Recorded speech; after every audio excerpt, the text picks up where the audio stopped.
Welcome! Today I'll show you how you can check battery level of your Sony WH-1000XM3 headphones.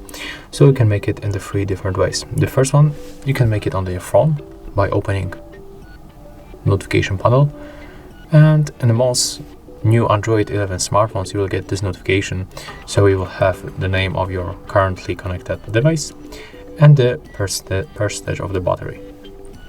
Another option, we can go for the headphones application from Sony, and in the right upper corner right here we'll find the exact percentage of the battery. We can also grab our headphones and press once on the power button when they are turned on. I'm gonna put it a little bit closer to the microphone to let you hear.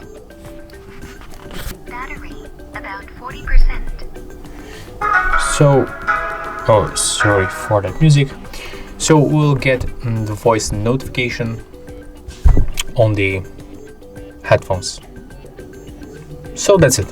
If you find this video helpful, remember to like, comment and subscribe.